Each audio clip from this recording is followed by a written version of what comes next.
Je vous ai parlé dans la dernière vidéo que quand vous voulez venir au Japon pour trouver un logement relativement facilement, il y avait les share house parce que c'est une solution facile, c'est pas cher et en plus il y a des services majoritairement en anglais. Donc vous n'avez pas de souci pour faire les papiers et contacter l'agence. Mais du coup, si vous comprenez un minimum l'anglais, dans le mot share house, il y a share, et donc partager. Ça veut dire qu'il voilà, comme je vous ai expliqué dans la dernière vidéo, faut partager les espaces communs. Voilà, il y a le living room, les toilettes, la douche, tout ça à partager. Et moi, au bout d'un moment, ça m'a saoulé. C'est pour ça que dans la dernière vidéo, je parlais au passé et pas au présent. C'est parce que au bout d'un moment, après, ça fait combien de temps, 6-7 mois dans la share house, ça m'a vite saoulé et du coup moi je me sentais pas chez moi parce que forcément t'es obligé de tout partager et puis au bout d'un moment t'as envie d'avoir ton intimité. En vrai la principale raison c'est surtout parce que j'ai rencontré ma copine actuelle durant l'été, donc au bout d'un moment la share house ça va 5 minutes mais t'as envie d'avoir ton intimité et t'as pas envie d'aller à l'hôtel tous les 2 jours quoi, donc ça revient cher et c'est chiant quoi. Donc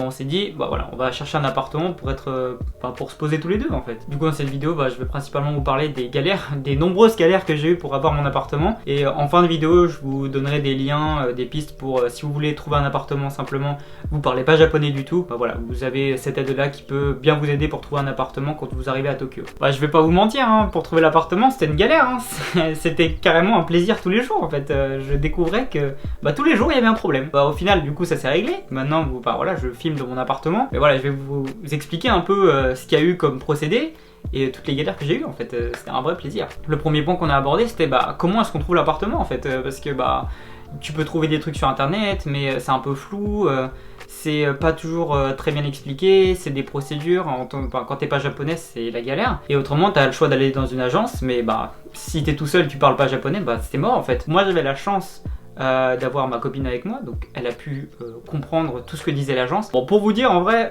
même elle avait du mal à comprendre parce qu'il y avait des termes des fois compliqués, et même elle était du pair avec son japonais, donc je vous explique pas, si même vous apprenez le japonais, je vous explique pas comment c'est la galère. Ce qu'on a choisi du coup comme solution c'est d'aller dans une agence parce que j'avais une personne qui m'a recommandé cette agence. Du coup un petit point noir au niveau des agences, les agences elles aiment pas trop les étrangers parce qu'elles savent pas si elles peuvent vous faire confiance, parce que la majorité des gens étrangers ne parlent pas bien japonais ou pas japonais du tout, fait que l'agence elle peut pas être sûre que vous avez tout compris ce qu'elle vous a dit. Donc si vous n'êtes pas avec un japonais en fait natif, ou tout simplement l'agence elle aime tout simplement pas les étrangers, ce sera mort en fait. C'est à dire qu'ils vont prendre votre dossier mais ils vont rien faire avec en fait. Donc je vous conseille vraiment, quand vous commencez à chercher, si vous cherchez dans des agences, allez dans plusieurs agences à la fois. Du coup ça vous évitera de tomber sur une agence qui fait rien et d'attendre pour rien en fait.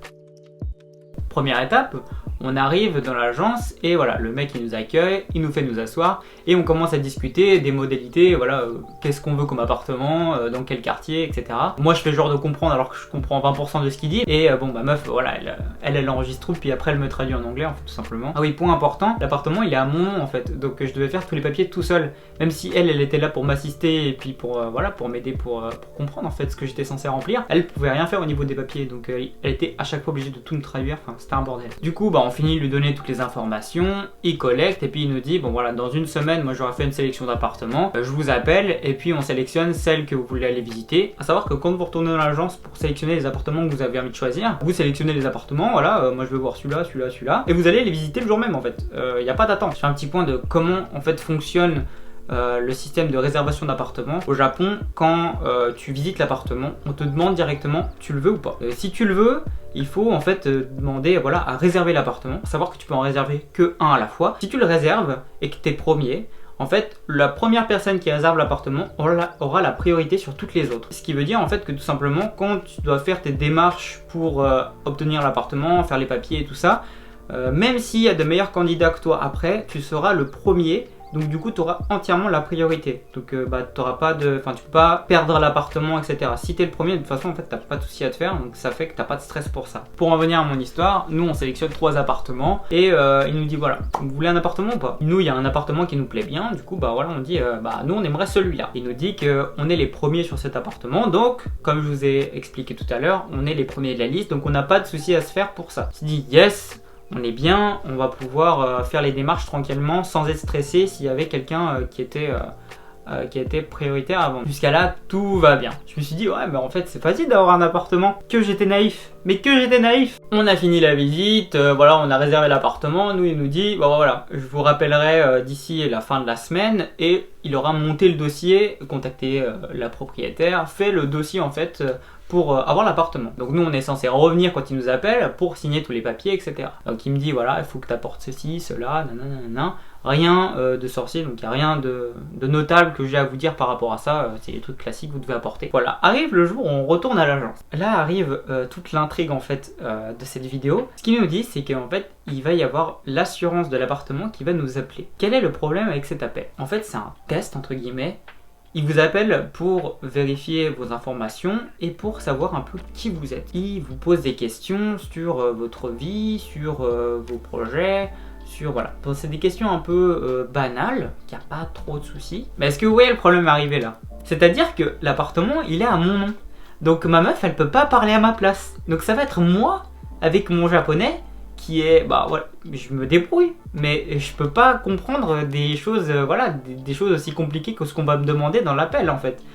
Donc bah, en fait, il va falloir que moi, je comprenne ce qu'elle me dit et qu'il va falloir que je réponde pour passer ce test. Donc concrètement, il m'explique que je vais devoir tenir une conversation d'à peu près 15 minutes avec l'assurance immobilière de l'appartement pour essayer de le convaincre que je suis une personne normalement constituée et que j'ai un japonais potable pour pouvoir intervenir voilà, s'il y a quoi que ce soit comme problème avec l'appartement, que je puisse comprendre ce qu'on me dit au téléphone, etc. Donc là, bon, on se dit, bah yes, je suis bien dans la merde en fait, c'est génial. Il nous explique que la majorité du temps, quand les appartements sont refusés pour les étrangers, c'est parce qu'en fait ils passent pas ce test. En général, l'agence elle dit ouais, bah en fait non, je fais pas confiance à cette personne parce que si en cas de problème, bah il arrive un problème en fait, bah il peut pas comprendre la situation et puis pas communiquer correctement. Donc ils disent non. Donc là, bah concrètement avec ma meuf, on était en sueur, on se dit bah yes en fait, je sais pas comment on va faire. Et moi j'ai l'idée de me dire que quand l'agence elle va m'appeler, genre je vais lui donner un AirPod, je vais avoir un autre AirPods. On va essayer de prévoir des questions à l'avance sur un iPad avec des pré-réponses en japonais et qu'elle aura plus juste à me pointer du doigt et moi à dire la réponse. Voilà, c'est un truc bricolé de ouf, mais c'était la seule solution que j'avais parce que bah elle peut pas parler à ma place. Encore une fois, le mec de l'agence nous explique que l'assurance elle va nous appeler d'ici à peu près une semaine pour faire ce fameux test en fait, pour savoir si on passe ou si on a l'appartement ou pas. Donc nous, à partir de ce moment-là, on se dit bah on va essayer de prévoir les questions à l'avance et puis voilà, de set up un petit truc pour que ce soit plus facile au moment de l'appel quoi. Un autre point casse-couille avec ça, c'est que c'est eux qui m'appellent et c'est pas moi. C'est-à-dire que s'ils m'appellent que moi je suis en cours, déjà bon c'est un problème parce que je suis en cours. Et deuxièmement, il nous a dit il faut pas trop manquer l'appel. Donc si vous pouvez manquer l'appel, mais il faut rappeler rapidement. Si eux on les fait trop attendre, bah en fait ils passent à la personne suivante. Faut pas trop louper l'appel. Et on se dit bah en fait, s'ils m'appellent et que moi je suis en cours, si j'ai pas ma meuf à côté de moi pour m'aider, pour pouvoir répondre aux questions, même si j'ai l'iPad pour m'aider, les questions qu'on a préfaites, c'est pas le feu. Hein. C'est-à-dire que s'il me pose une question que je comprends pas et qu'on n'a pas préécrite, c'est-à-dire que je vais pas pouvoir répondre. Et deuxièmement, du coup, si je décide de pas répondre, faut qu'on les rappelle rapidement. Donc évidemment, je reçois l'appel le jour où je suis en cours, au plein milieu de la journée. Donc je décide de pas répondre parce que j'ai pas envie de louper ma chance, je préfère à la limite les rappeler. Je vois un message à ma meuf, je lui dis voilà, est-ce qu'on peut, on se voit le plus rapidement possible, comme ça on finit cet appel et on a l'appartement. Donc on se retrouve à Tokyo, on décide de discuter un petit peu pour savoir un peu comment ça va se passer, comment est-ce qu'on va procéder. Je prends, voilà, j'appelle. Quel plaisir d'entendre au répondeur téléphonique ça ferme à 16h alors que sur internet c'était marqué 18h et que ça fait plus d'un jour qu'ils m'ont appelé. Donc ça fait un jour déjà qu'il s'est passé et que moi je les ai pas rappelés. Du coup concrètement ce qui se passe c'est que je suis obligé d'attendre le lendemain pour les appeler et la seule possibilité qu'on avait c'était de rappeler le matin. Donc on devait prendre un hôtel au milieu de Tokyo pour la nuit pour les appeler le plus tôt possible pour que nous on puisse rentrer faire ce qu'on avait à faire. Moi j'avais cours et tout donc c'était un bordel. On décide de prendre la nuit d'hôtel. Le lendemain matin c'est marqué que ça ouvre à 9h donc on s'installe dans un café, on se dit voilà, on va les rappeler, ça va bien se passer, on les appelle, là le bonheur, ça répond et on nous dit oui, alors en fait la dame qui s'occupe de votre dossier, en fait elle est pas là, elle arrive au milieu de l'après-midi. J'avais envie de tout casser, genre comment autant d'accumulation de problèmes peuvent arriver en fait. Je vous explique là le problème actuellement, nous sommes vendredi, que moi je suis obligé de retourner à l'école, que j'ai pas le choix, elle a des choses à faire de toute façon de son côté, donc même si j'ai envie de sécher les cours je peux pas. Ça va faire plus de 2 jours presque 2 jours et demi qu'on n'a pas eu l'occasion de rappeler l'agence pour faire cet appel-là et que, évidemment, l'agence n'est pas ouverte le samedi et le dimanche. Donc nous sommes obligés d'attendre le lundi prochain pour savoir si peut-être, en final, l'agence elle a décidé de passer à l'autre personne et qu'elle nous a pas averti. Bon, on se dit, de toute façon, ça sert à rien de pleurer, on attend lundi, on se retrouve lundi, et puis on essaie de les rappeler. Lundi matin, moi l'après-midi j'ai cours, donc on se dit que juste après mes cours, on se retrouve, et puis on les appelle. Évidemment, ils m'appellent le matin. Donc moi actuellement là, j'ai 2 possibilités. J'ai 10 secondes pour me décider si je prends l'appel et que je me démerde avec mon japonais, avec ce qu'on a pré-écrit et voilà, ce qu'on sait, qu'on a un petit peu préparé, ou alors je décide de pas répondre et d'attendre qu'on se retrouve l'après-midi pour réappeler et finalement tenter après en espérant que ils n'aient pas passé à la personne d'après. En plus d'après plus de 4 jours, presque 5 jours sans réponse de notre part. Je décide de ne pas répondre. Je me dis que en vrai je suis pas confiant.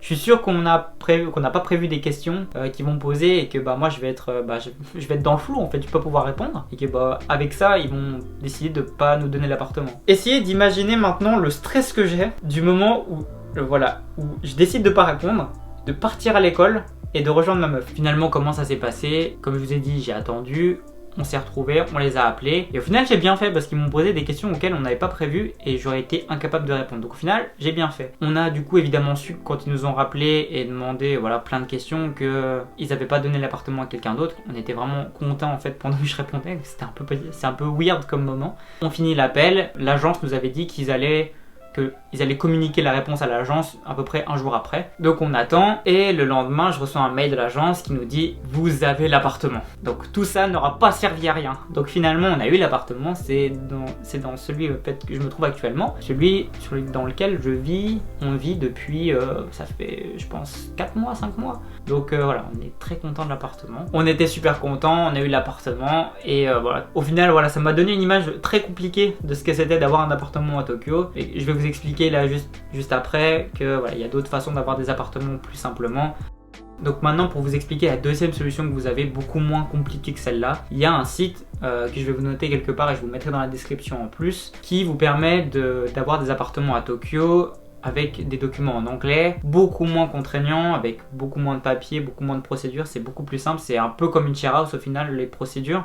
Donc c'est beaucoup plus simple. Vous n'avez pas autant de possibilités que si vous allez dans une agence personnalisée parce que forcément cette agence là elle propose des appartements à elle, donc elle n'a pas autant de diversité que ce que peut avoir une agence qui parle avec des propriétaires, mais ça peut vous permettre d'avoir un appartement si vous voulez absolument avoir votre vie privée quand vous arrivez à Tokyo et pas être dans une share house. C'est aussi un choix à faire. Sachez par contre évidemment qu'avoir un appartement ça va coûter plus cher que d'avoir une share house, ça c'est évident. Mais si vous voulez avoir votre confort, vous pouvez sans avoir à faire toutes les démarches que j'ai faites vraiment. Au final c'était une aventure mais ça me fait des souvenirs et puis ça fait une bonne histoire à raconter. Je vous raconterai dans une autre vidéo les problèmes qu'on a eu quand on était dans l'appartement.